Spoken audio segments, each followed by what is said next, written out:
Irmãos, abra sua Bíblia junto comigo. Evangelho segundo escreveu Mateus, capítulo 12,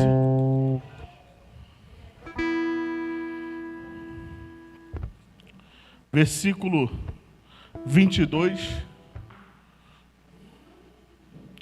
Evangelho segundo escreveu Mateus, capítulo 12, versículo 22. Que diz assim o texto: E depois disso, aconteceu que lhe trouxeram um mudo... Peraí. Agora sim. Imediatamente após Jesus insistiu com os discípulos para que entrasse no barco e fosse adiante dele para o outro lado, enquanto ele despedia da multidão. E assim que mandou o povo embora, subiu o monte sozinho para orar, e ao chegar de noite, lá estava ele só. Todavia o barco já estava longe, no meio do mar, sendo fustigado pelas ondas, pois o vento era contrário. Amém? Irmãos, Evangelho segundo escreveu Mateus, no capítulo 14, ele é muito interessante, porque você vai ver Jesus recebendo diversas notícias difíceis para o seu ministério. No versículo 1, podemos ver o embate de João Batista contra o rei Herodes. Herodes vai passar junto com Herodiana. João Batista, como era um profeta ousado daquela geração, vai dizer para ele: você é adúltero. E o pior de tudo, você está pegando a mulher do teu irmão Filipe. Herodiana fica cheia de ódio no coração devido à profecia de João Batista, que era a realidade. Realmente eles estavam vivendo um caso. Sendo que ela vai aproveitar uma falha do sistema e vai mandar sua filha seduzir Herodes com uma dança para ele oferecer todo o seu reino. Você pode observar que Herodes, ele respeitava João Batista como profeta. Sendo que, quando ele pergunta para a menina: o que você deseja que daria metade do meu reino? Ela vai pedir uma coisa que vai incomodar o coração de João Batista, que vai incomodar o coração de Jesus. Qual é? Me dá a cabeça de João Batista numa bandeja de prata. Pensa comigo, irmão. Ele pregou algo que afrontou o sistema religioso? Ou ele pregou a verdade? Ele pregou a verdade, não foi? Ele não foi contra o sistema? Sabe o que me chama a atenção nesse caso? Ele não quis chamar a atenção de ninguém. Ele só quis falar a verdade. E muitas das vezes, por falar a verdade, a nossa cabeça vai para a bandeja. Só tem um porém: morra, mas morra falando a verdade do reino. João Batista vai morrer. Jesus está vivendo o período do seu ministério mais cansativo.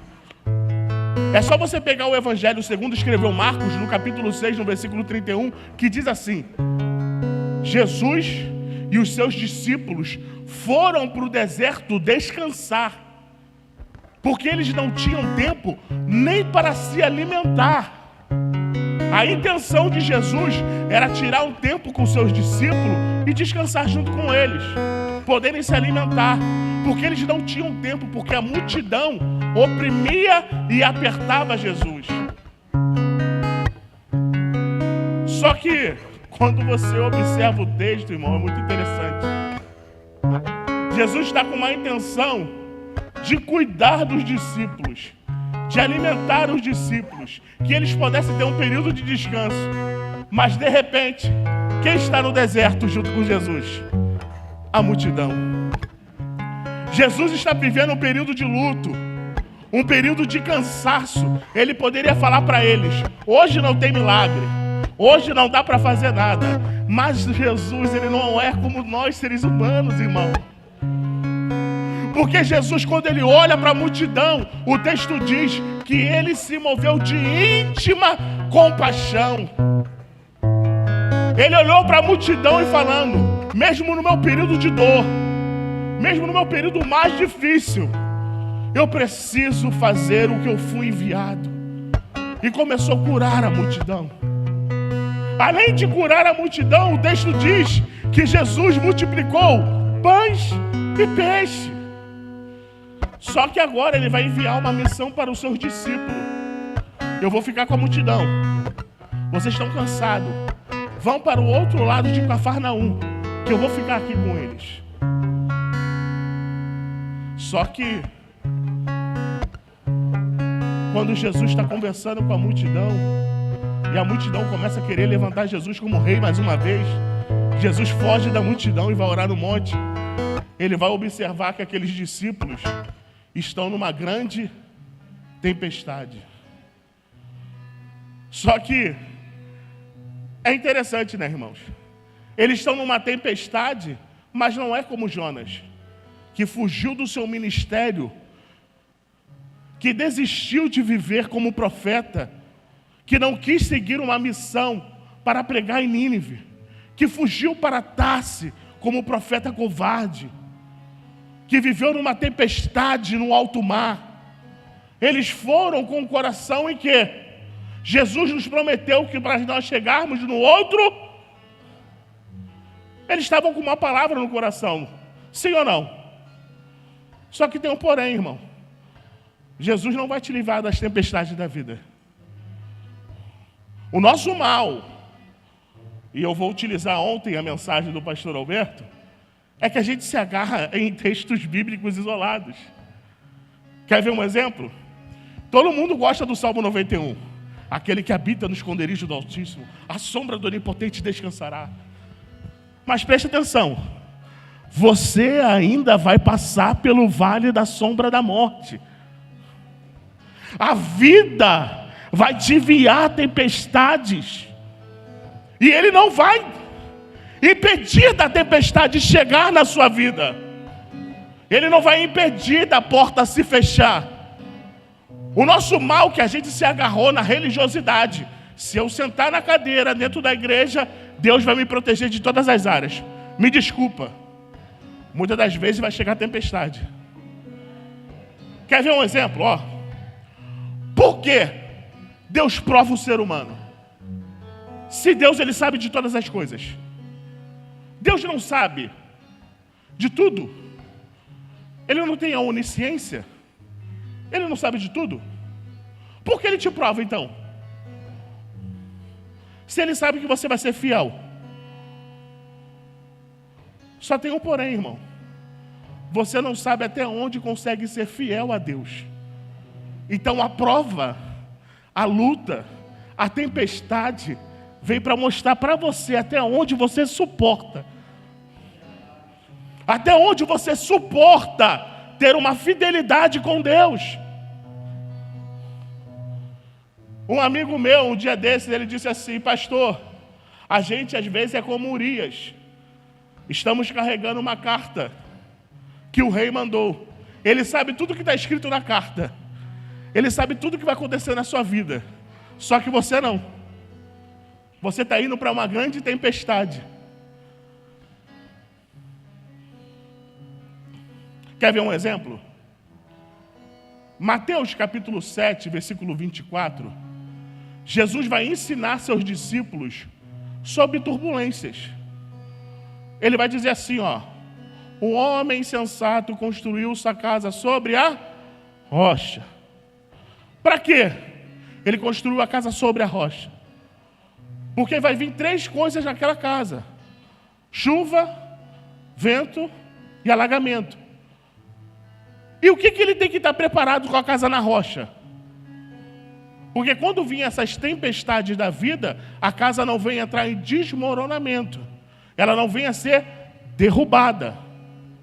Porém, se você observar, cada ponto desses eventos, ele está relacionado à vida humana. Chuvas, provações que vêm de Deus. Provações que vêm do céu. Alagamentos, provações que vêm da terra. Casamento, filho, vida financeira. E vento, provações na vida espiritual. Satanás te tentando de todas as formas para você parar.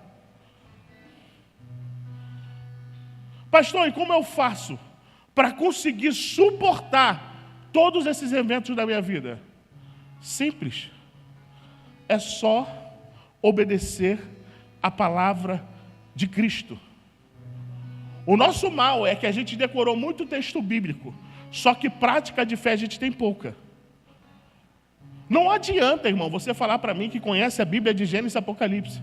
Se você falar isso para mim, eu vou falar, parabéns, o diabo está no teu nível. Parabéns.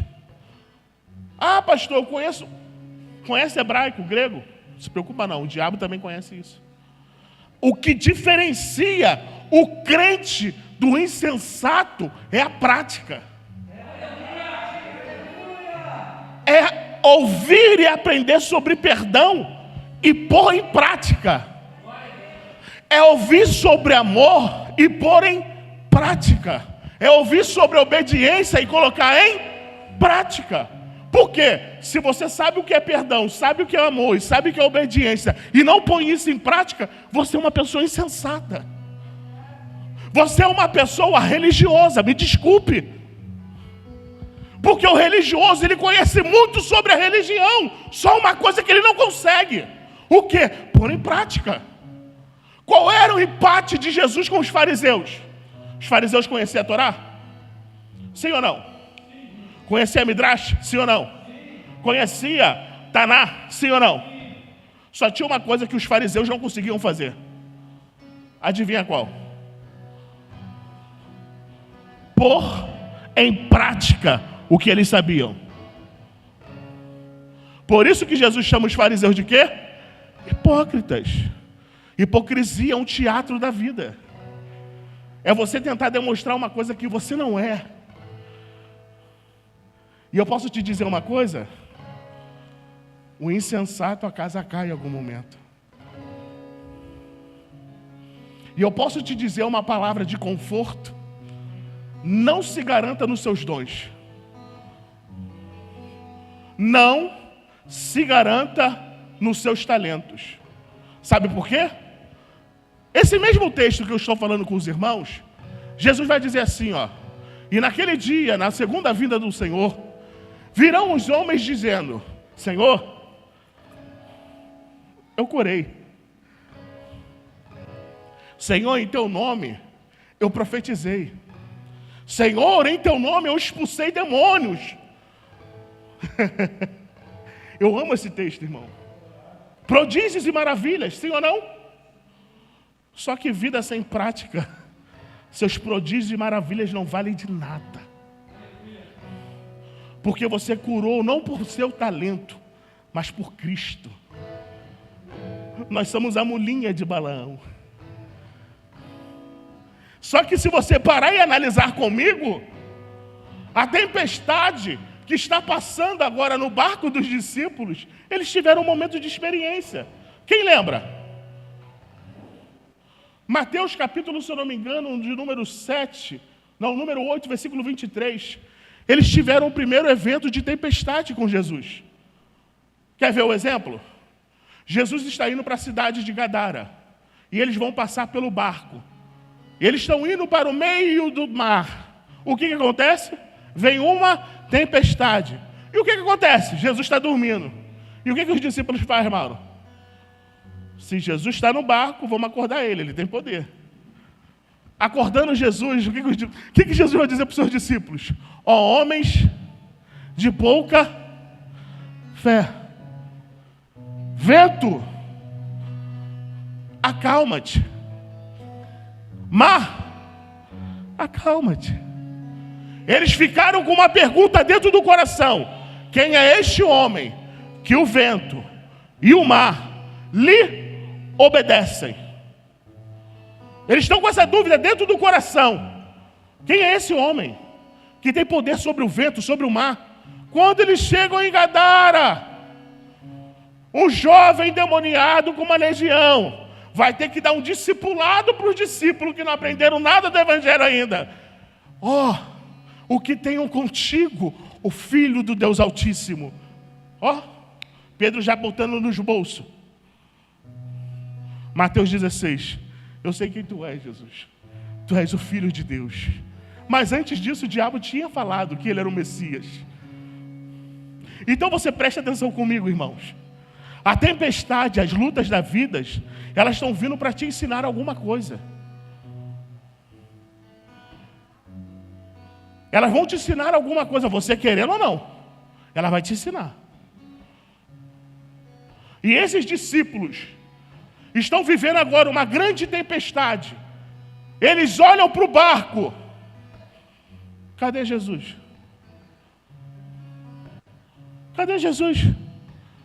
Jesus não ficou na cidade atendendo a multidão? Ele não ficou na cidade atendendo a multidão?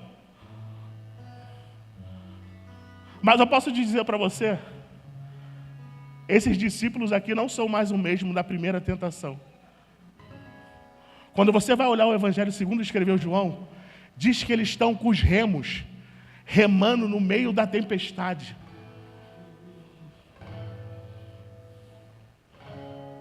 Não, irmão, vou ter que melhorar para você.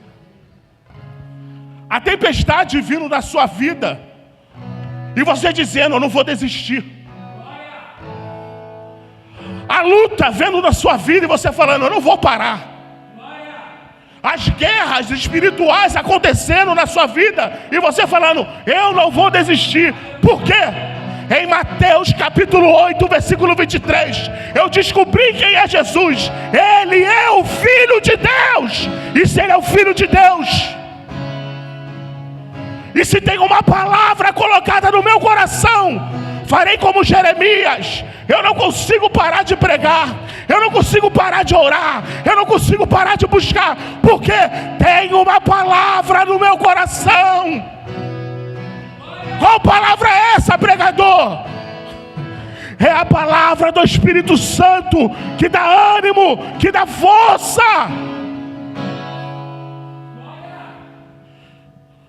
O nosso mal, irmão, é querer desistir. Você já passou situações piores. Não desiste não. Pega esse remo e continua remando. Não desiste da sua família, do seu trabalho, do que for. O nosso mal é que a gente quer parar. Pastor, mas você não sabe o que eu estou passando. Eu tenho certeza que você não sabe o que os discípulos passaram. Imagine, irmão, a onda quebrando no teu barco. E você falando, ele falou para a gente chegar do outro lado. Continua. O vento soprando no barco. Um falando, eu vou parar. E você falando, não para não. A promessa dele não é aqui, é do outro lado. Jesus observando esse cenário. O que Jesus vai fazer? Vai em direção aos seus discípulos. E ele vai aonde? Pega um barco emprestado? Ele vai nadando? Vai dando umas braçadas para conseguir chegar? Não. Ele vai andando sobre as águas. O que te traz medo, o que te traz tribulação, não espanta Jesus. O que te traz angústia, o que te tira o sono, não desespera Jesus. E Jesus é o Deus Todo-Poderoso. Ele demonstra, o teu problema para mim não é nada. Eu ando sobre ele.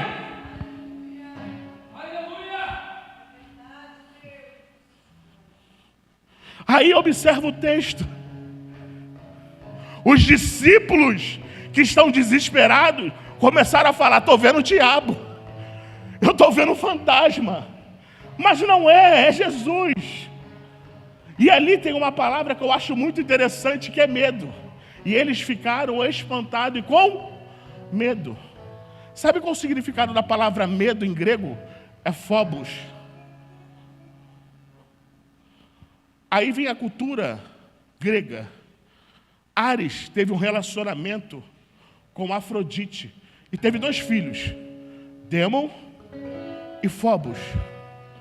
Dêmon, esse ser na mitologia grega, quando ele ia para a guerra, era a sensação que os soldados tinham de pavoro, de medo, e eles fugiam da guerra. Phobos já era diferente, ele trabalhava com medo psicológico, deixava a mente dos soldados turbulento, deixava os soldados com a mente toda turbulenta, com medo, se arrepiavam, eles não conseguiam ir para a guerra. Só que, nesse momento em que esse espírito demoníaco tenta de todas as formas te trazer pavoro, te trazer medo, eu te falo, tenha disposição como Pedro. Por quê, pastor? Se tu é Cristo, permita que eu ande também sobre as águas. Permita, Senhor, que eu também ande em cima dos meus problemas. Permita-me, Senhor, que eu ande de cima das situações difíceis. Aí você vai falando, pastor, é complicado. E quem disse que é fácil? Só que tem que ter uma disposição. Qual? Andar. Andar. Anda. Começa a viver o sobrenatural de Deus, irmão. Para de querer viver o milagre dos outros. Começa a ter experiências com Deus. Começa a falar o que Ele fez na sua vida. O que Ele fez no seu caráter. O que Ele fez na sua casa. O que Ele fez no seu trabalho. Só tem um porém. Tem que ser corajoso. Tem que ter coragem, Nikita. Sabe por quê? A tempestade não parou, continuou batendo sobre o barco e sobre Pedro. Só tem um porém. Pedro está botando o pé aonde? Na água. Como eu vou poder explicar isso aqui de uma forma metafísica, fisiológica, filosófica? Um homem andar sobre a água. Mas eu sei que somente quem crer no sobrenatural de Deus consegue andar sobre as águas. Só tem um porém. Sabe qual, Nikita? Tem um momento que a gente para de focar em Cristo e começa a focar no vento. Começa a focar nas ondas. E sabe o que vai acontecer? Você vai afundar.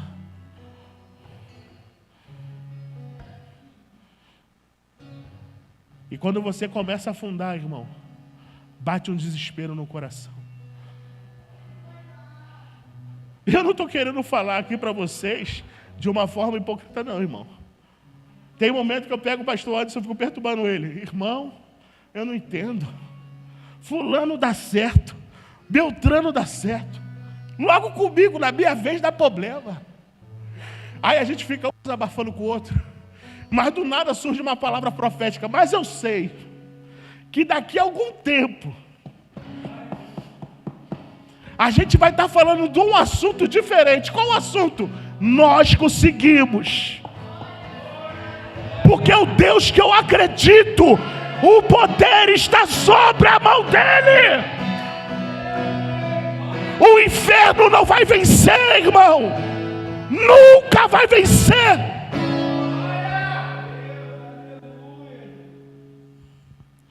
Pedro começa a afundar.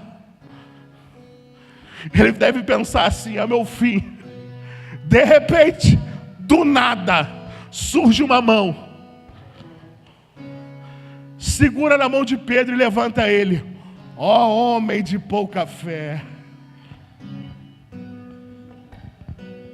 Ó homem de pouca fé. Quantas vezes, irmãos, as tempestades já chegou na nossa vida e a gente pensou que ia desistir, que ia parar, e de repente surge a mão do Espírito Santo e te levanta, te dizendo: ó mulher de pouca fé, ó homem de pouca fé, a sua história não vai parar aqui, rapaz. Você está achando que eu vou permitir que você venha perder no meio da tempestade?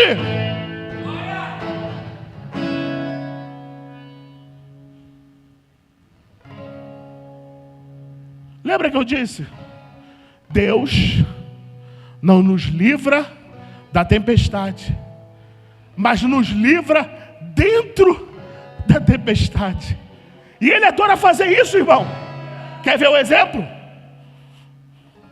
Sadraque, Mesaque e Abidnego falaram: Senhor, nós não vamos nos prostrar diante dessa estátua, mas tem um decreto: aquele que não se prostrar vai ser lançado na fornalha de fogo ardente. Eles fizeram o quê? Eles fizeram o quê? Não se prostraram. Se livraram da fornalha? Não. Só que tinha alguém dentro da fornalha esperando eles. Também vai ter no mesmo período babilônico um tal de Daniel, que não podia orar mais ao Senhor. E de repente surge um decreto real: aquele que adorar um Deus será lançado na cova. Daniel parou de orar? Hein? Daniel parou de orar? Parou de buscar? Aonde ele foi parar? Ele morreu na cova? Quem estava lá na cova junto com ele?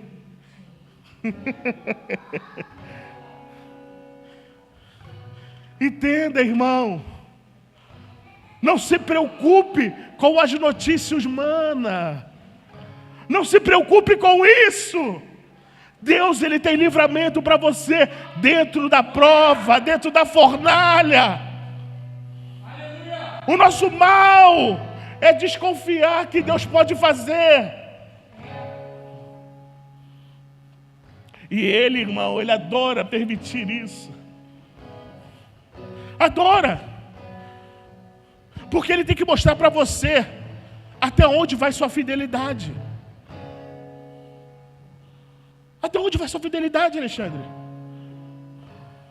Você só acredita em mim quando você prega? Agora eu vou fazer você viver o que você prega.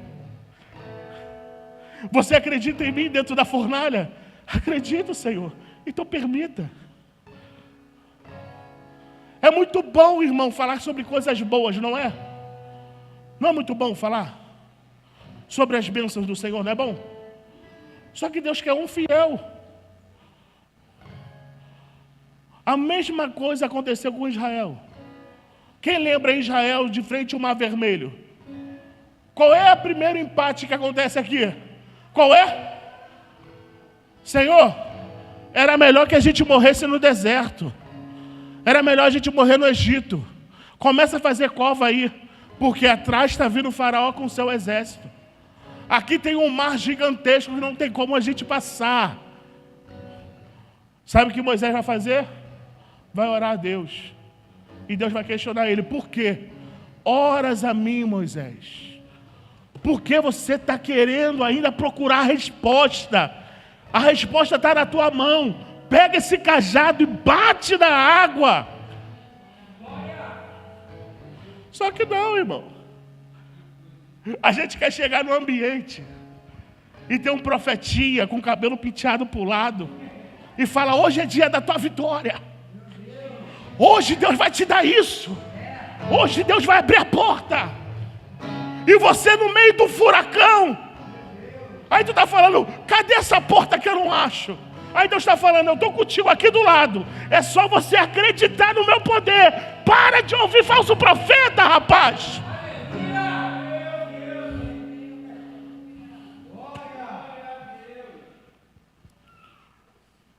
A tempestade veio para mostrar que Ele está contigo. A luta veio para mostrar que Ele está contigo. Você não pode parar, você não pode desistir agora, rapaz. Falta pouquinho para você chegar em Cafarnaum. Falta pouco. Porque quando o mestre ele entrar dentro do barco, a tempestade se acalma. Fica tudo tranquilo. Quem lembra daquele louvor? Pode dormir tranquilo. Pode dormir tranquilo, rapaz.